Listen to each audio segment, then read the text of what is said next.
all about urban living. Yeah. I know. Probably need some planning.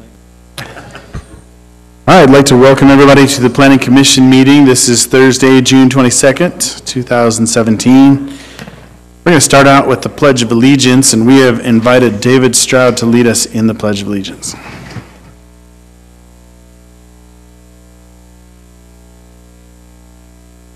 Flag of the United States of America, Republic for which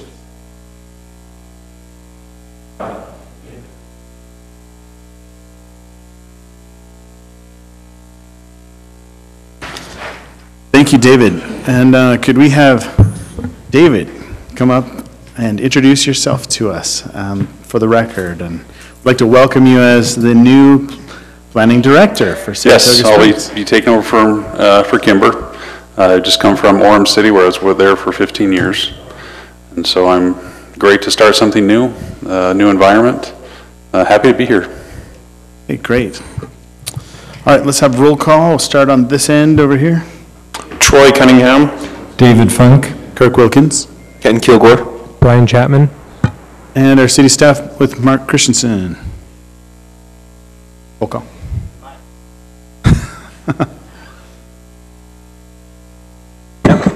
Kevin Thurman,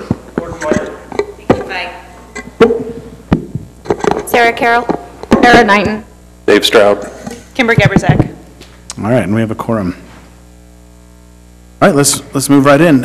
This is a public meeting, and so we have set aside some time for public input. If anybody would like to come forward and share any thoughts or concerns that are not upon the agenda, we invite you to come forward now. Okay, that we don't have any public input, we'll close public input at this time and move right on to the public hearing in item number 4. This is a public hearing. This is a site plan and conditional use permit for Mount Saratoga Water Tank and Pump House located approximately 1300 West Talus Ridge Drive and 1500 West 500 North. That's for the water tank. Edge Homes is the applicant, and we'll turn the time over to Sarah Carroll for our presentation. Okay. The blue circle indicates the site. It's at the west edge of the Talus Ridge development. And in the location, we'll be seeing a new pump house and water tank that will aid in future development. On this map here, you can see the future phases in the dashed lines, and then the tank site and the pump house is shown on here as well. Here's a close-up of the tank, and these lines and arrows that you're seeing through the site, we have contour views on the following slides. One of the staff comments and recommendations, well, actually a requirement of the community plan is that cuts and fills blend into the original contours. This is the landscape plan. They'll be revegetating with native seed the disturbed areas. And these are the cut sections that I mentioned, so the cross sections of the tank, and we are recommending that to comply with the community plan that they add more fill to blend back into those slopes. They had wanted to minimize the disturbance areas, so they had proposed the original lines that you're seeing there, the red lines staff drew on to indicate how they could add more to blend to meet that requirement. And then this is the pump house site plan. So there will be some grading occurring there as well, and then some xeriscaping around the site, including landscape rock and shrubs and trees.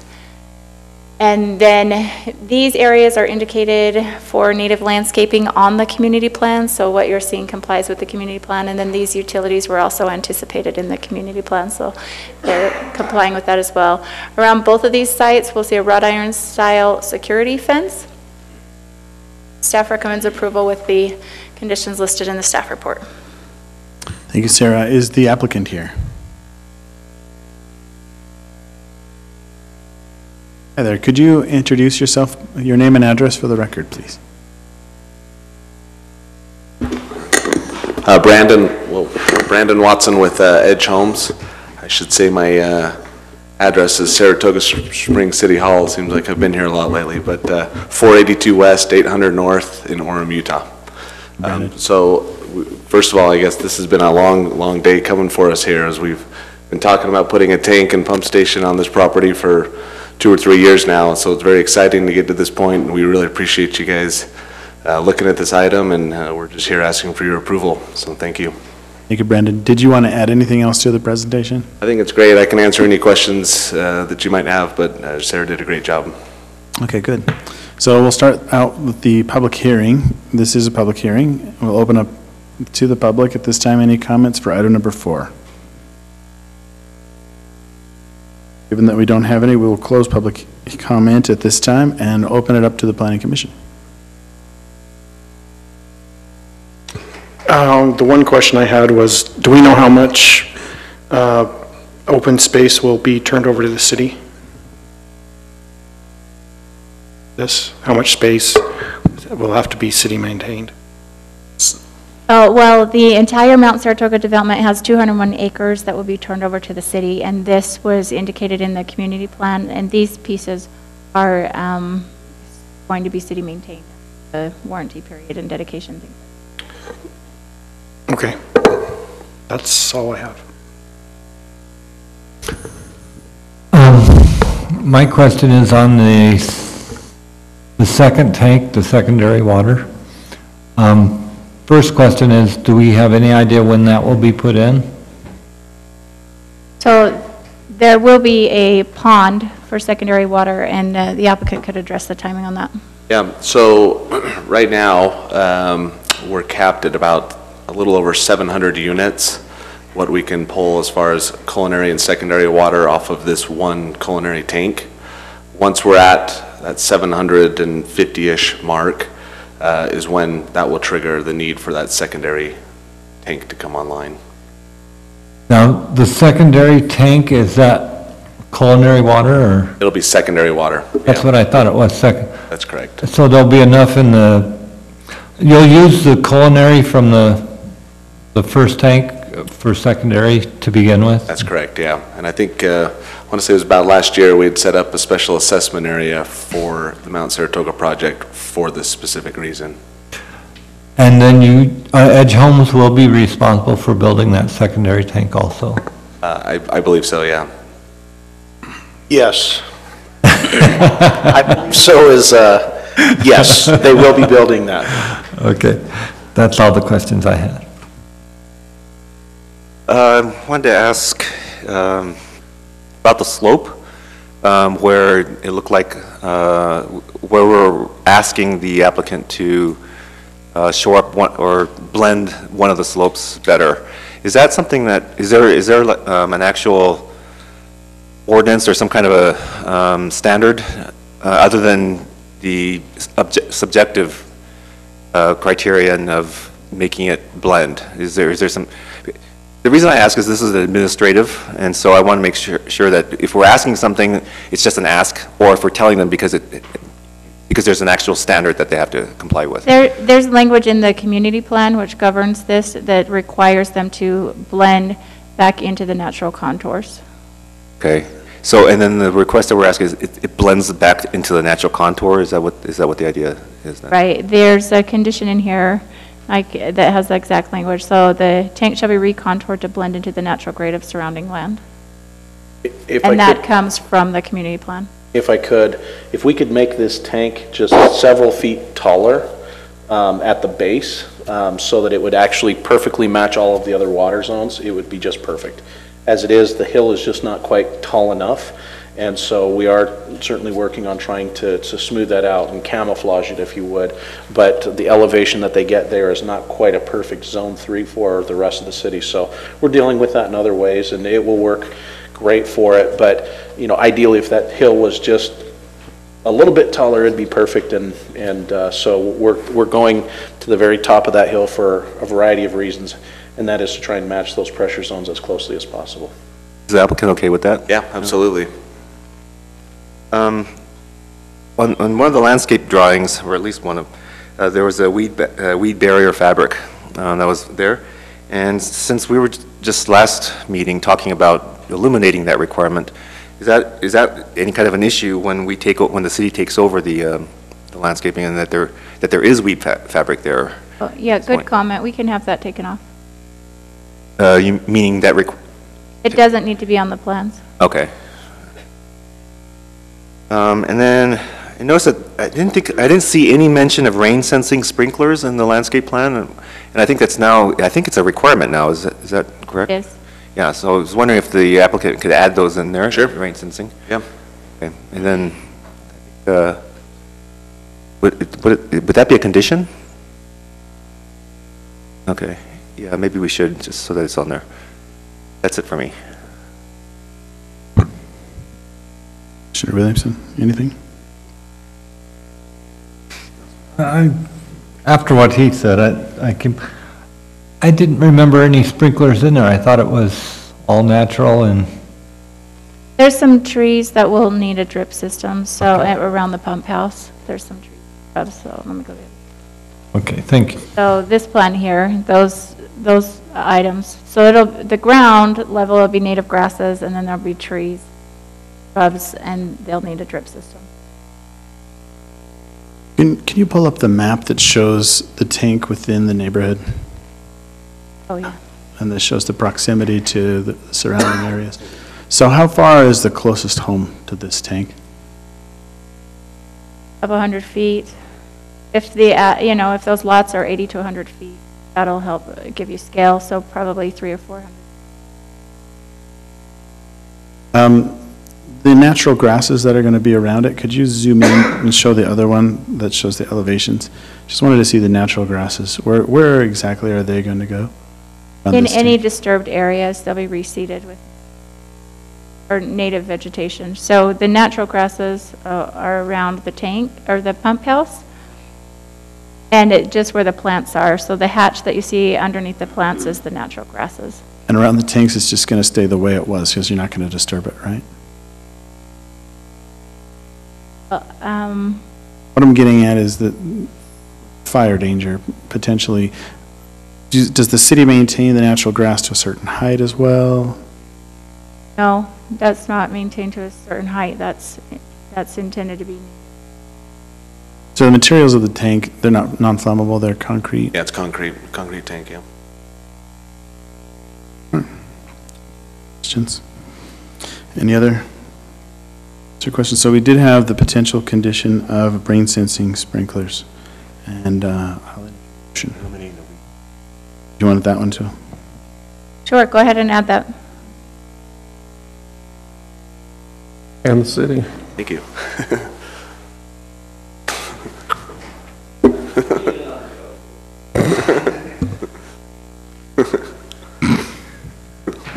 I'll entertain a motion. I move that we forward a positive recommendation to the City Council for approval of the proposed water tank and pump house for the Mount Saratoga development located at approximately 1300 West Talus Ridge Drive and approximately 1500 West, 500 North, as shown in the attachments, with the findings and conditions in the staff report, with the additional conditions that rain sensing sprinklers be added to the plan and that weed barrier fabric be removed from the plan.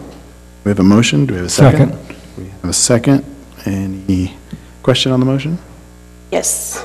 Quick question. Can you just clarify that it is no longer required on the plan? If they choose to put weed fabric in, they can? It is no longer required on the plan. That's fine with the second. Questions on the motion? All in favor? Aye. Any opposed?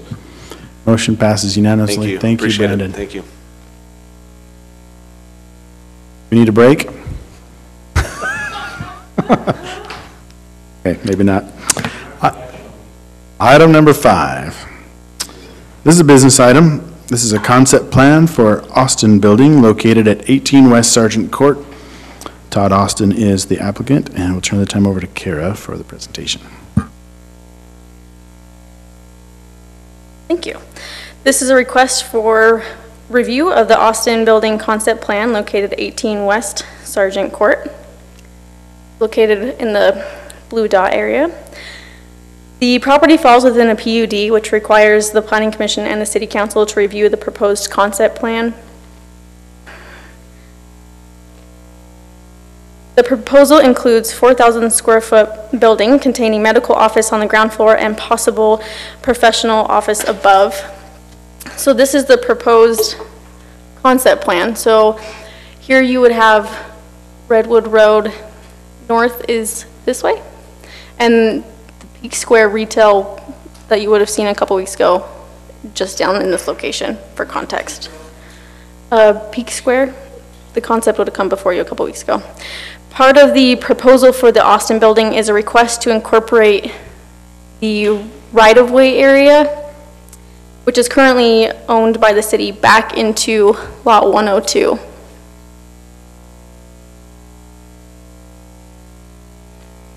These are the proposed elevations. So this would be facing north. And this would be the elevation facing Redwood Road. Staff recommends that the Planning Commission discuss the application and provide concept level informal feedback in preparation for future site plan application. Couple of items that staff and the DRC commented previously on this application was the need for pedestrian connections, as well as a plat amendment and resolution for the proposed right-of-way incorporation.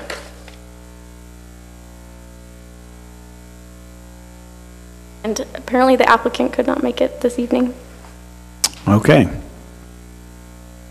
Given this is a business item, we'll open it up to the Planning Commission for comment.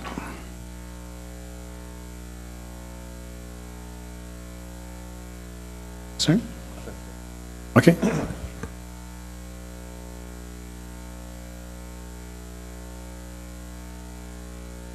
Okay.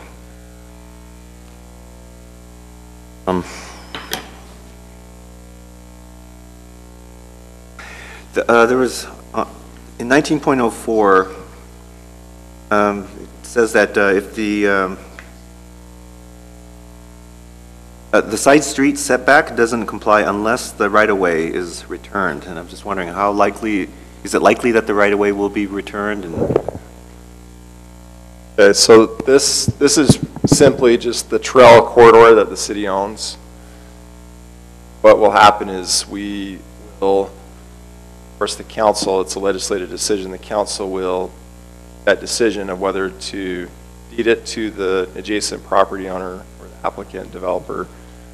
And if they do, then what I'll make sure that we do is have the new owner sign, basically both the deed and an easement will be recorded simultaneously.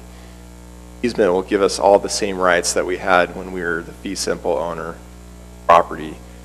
Then also the developer will agree to landscaping as well as the trail.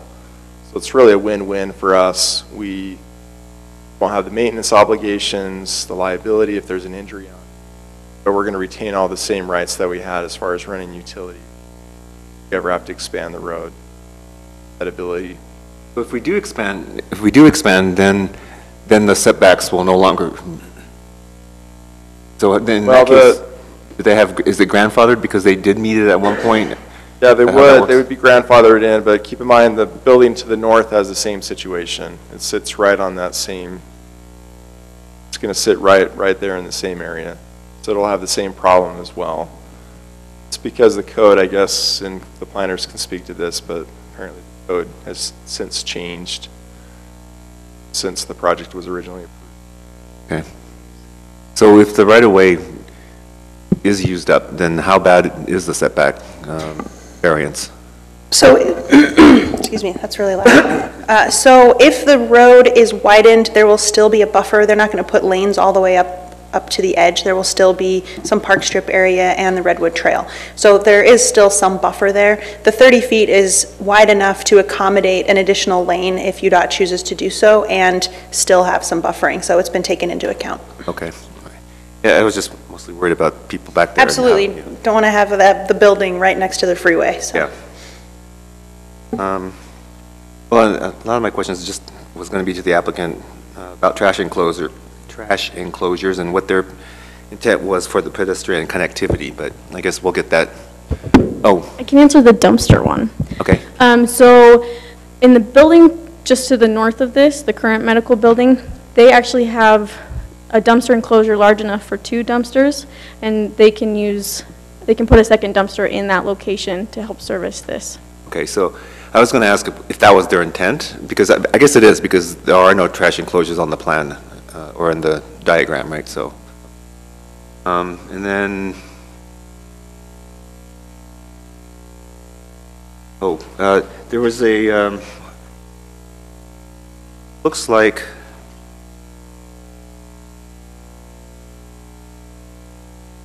landscaping, shrubs, the number of shrubs don't comply. I'm trying to find it. But I thought it looks like it does. 13 are required and 13 are provided for. They are very close. Part of that is that they need some additional around the outside of the building. It says 13 is required and then 13 is provided. So it's more than 13 is required? Is that? Hold on one second. Let me find the page.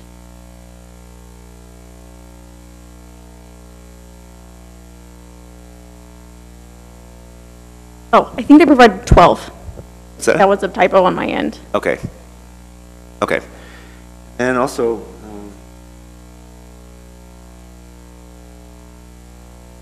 proposal, it says, let's see, under parking, loading, and circulation, says proposal is only for residential. Correct? Because there's no residential in slot, right? Which page? Page 41 in the staff plan.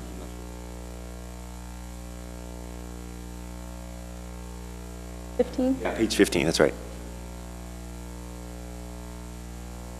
Around the middle of the, one of the bullet items, around the middle of the page. Parking. Oh, yeah, that's a typo, that's okay. The proposal is on, yeah, so that's a typo. Yeah, so the code requires that if it is mixed use, because mixed use is allowed in here, that those entrances be separated. But since this is only commercial, it complies, so it's just a word transposition.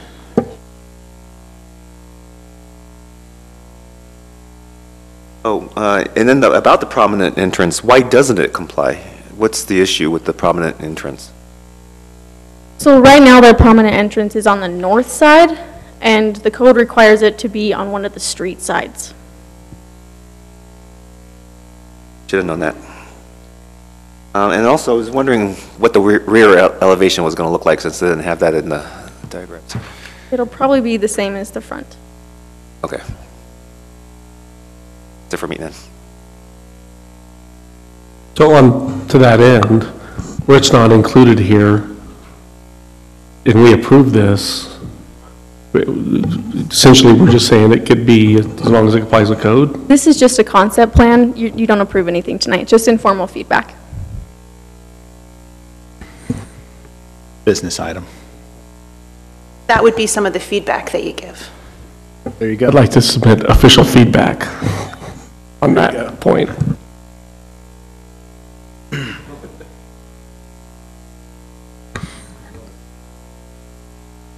Want to approve your. Right, any other comments? Actually, I did have one, sorry. Was it the off-street parking? No, it was about the, why doesn't the building circulation, or no, articulation not comply?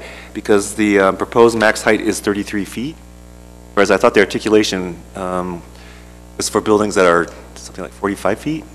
Or more than 30, more, yeah. Well, as of right now, we don't quite have enough information to fully say it complies. We kind of guess that it may or may not, but we just don't have quite enough. At site plan, all that information will be provided, but as of right now, we don't quite have enough information. Okay. And the articulation is based on length as well, not height. So it's on a building that exceeds a certain length is required to have some sort of facade articulation. They can choose some other elements like adding awnings or vertical elements as well, but that's the first thing we look for, is whether there's articulation or not, and then we start looking for the other categories. Thank you.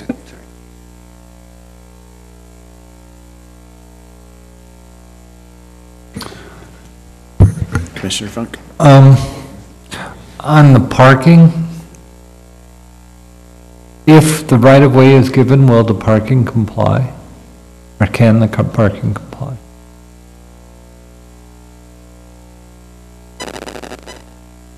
Because they had the one small space I think that's, if that had been a full space, I think it would have complied. Oh, it would still been one short, it would have complied. And so if they give them the right of way, will that comply then?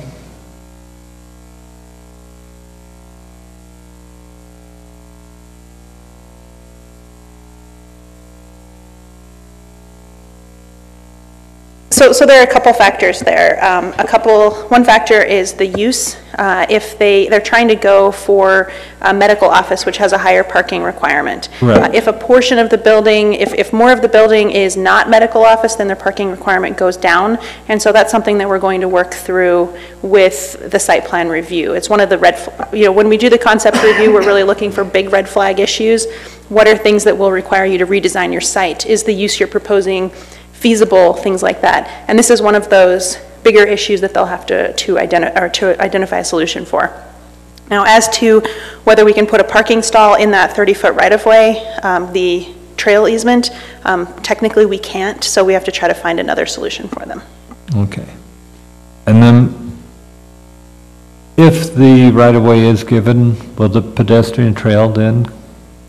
The trail and everything will stay in that easement area, and then there will have to be some pedestrian connections from the use to that trail, regardless, either way.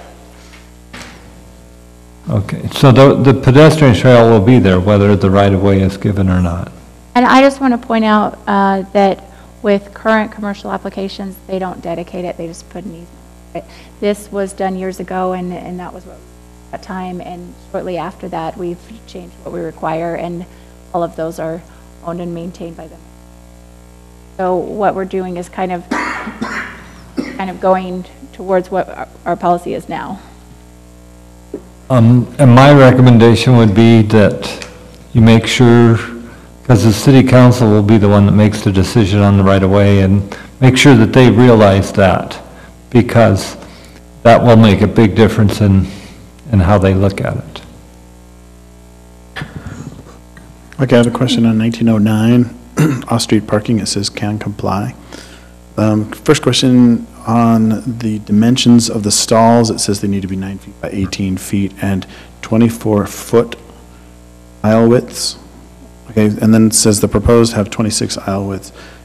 Tell me what the difference is. I mean, I know it's a difference of 2 feet, but show me on here why that makes a difference and why bigger isn't acceptable. So the bigger is acceptable. The reason why it doesn't comply is one of the stalls is too short. It's not 9 feet wide, it's more like 7.5. It's this one right here. It's a little too narrow for it to actually be a parking stall. All right, and then there was a problem with not having a van accessible area, but it looks like you've got something on there. Could you explain that one? It says- So this is just a little too narrow for van accessible. Okay, so our feedback would be that we need to make sure those work, right? And then, is that really enough parking for that size of building? According to code? According to code for the uses proposed, no, but we're working through those details with them in terms of uses and alternatives and square footages. Including, correct, ADA stalls with van access. Look for Commissioner Steele. Nice work. Very nice. So additionally, if this building is a physical therapist, their ADA parking requirement goes up. Not necessarily the van accessible, but just ADA in general. So the proposal is a parking intensive use, and so they have a few options. One is to change part of the building into a different use, or reduce the size of the building because they really can't fit any more parking on this site. So if this were coming to us today, would it be requested of us to grant, or at least make a proposal to grant the easement, or that lane there be given back to them? And then that would satisfy their envelope or their...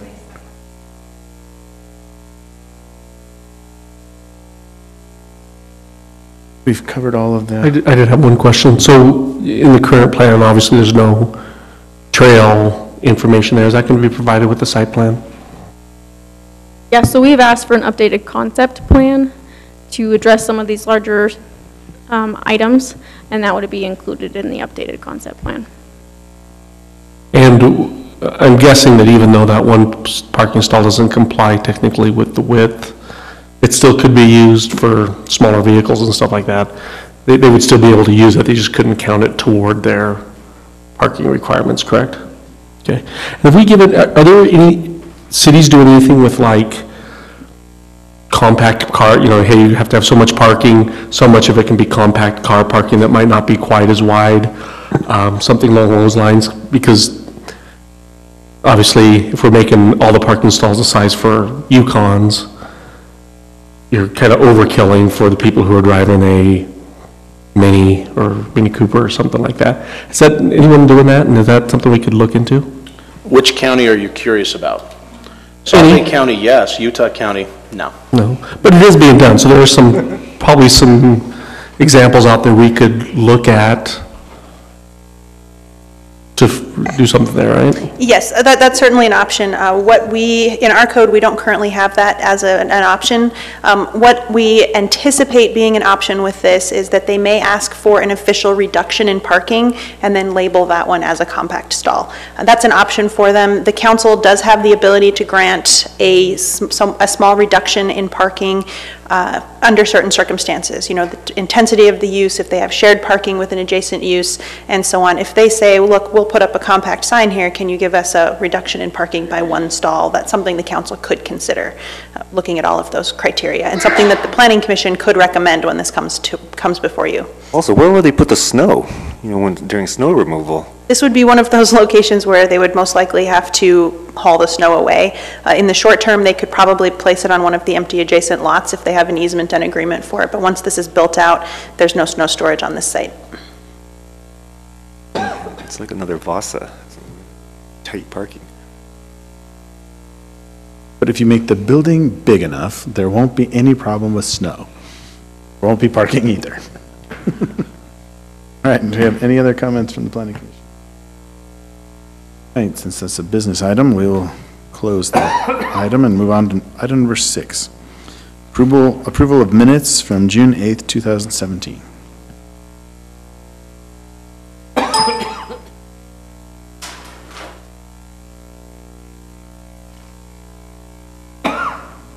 Has there anybody made all the changes that they need to? Need a motion? I move that we approve the minutes of June 8th, 2017 for the Planning Commission. Second. We have a motion and a second. Any question on the motion? All in favor? Aye. Any opposed? Motion passes unanimously. For the record, Number I 7. abstain, as I was not here. Item number 7, reports of action. Kimber. Or David. All right, so for the most recent city council meeting, items that occurred. That was a really big meeting. If any of you were at home watching on YouTube, we saw there were some viewers, so it could have been you. You can claim it, it's okay. It was a brutal meeting, very long, but they got a lot done, which was awesome. So a couple of things. They approved some budget amendments. They approved the amendments to Mount Saratoga Village, the community plan. They approved village plans 1 and 2A for the Mount Saratoga community plan. They approved the annexation and rezone to agriculture for the UDOT property. So a step in the right direction on all of those. They, let's see, they tabled the general plan update with a couple of minor changes. And by the way, they thanked the Planning Commission for holding so many public hearings and taking so much time and effort on it, because they literally continued it with maybe 4 changes, so nice work. They also thanked the members of the advisory committee as well. They approved the code amendments to Title 19. They tweaked the swimming pool definition and made a couple other minor changes, asked us to provide a definition for accent color, so we did that. The council also transferred the Lakeside HOA clubhouse to SSD. That's just an ownership change. The rest of it's kind of They accepted for further consideration the Lakeview Estates annexation petition, which is another petition in the area of the Pirelli annexation. It's a little further to the east. They also reviewed the Peak Square retail concept plan because it's the other parcel on this property that you were just looking at. They'll be reviewing the Austin building at their next meeting. They approved the Saratoga Springs, or the Saratoga Sports Complex. It's going to be named Patriot Park. And they also directed a few code amendments as a result of that, those code amendments that we had discussed.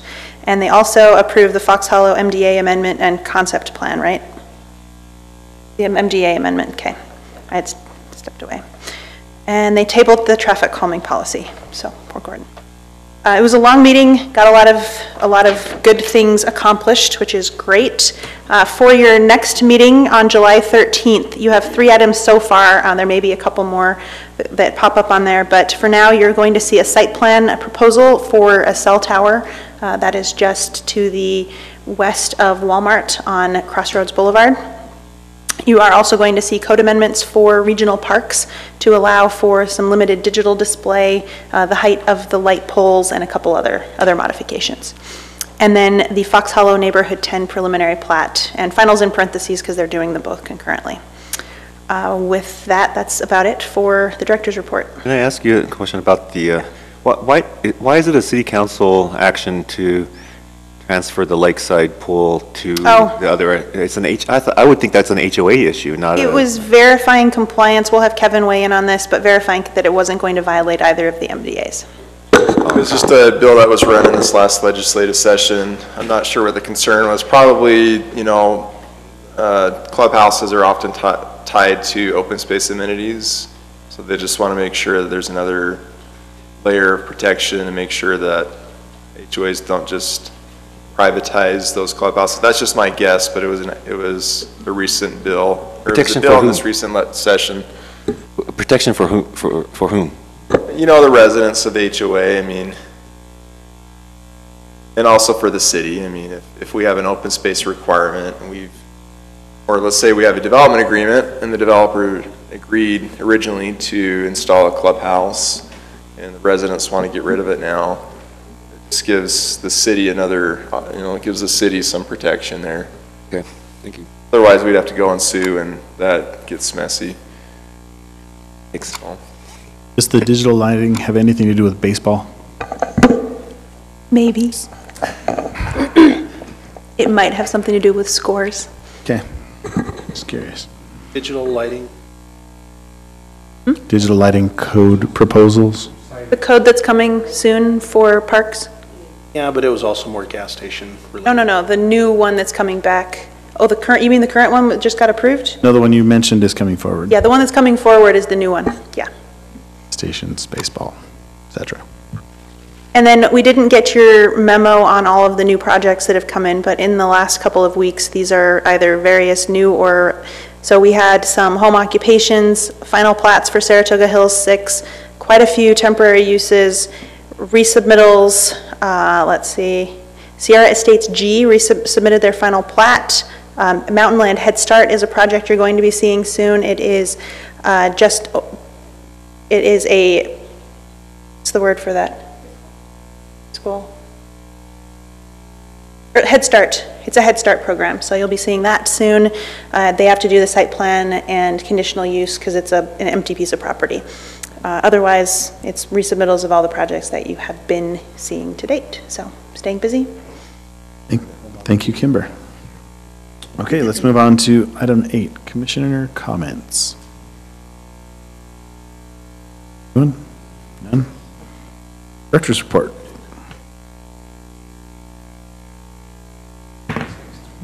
Do we have any items that we need to speak about in closed quarters? Okay, without objection, we adjourn.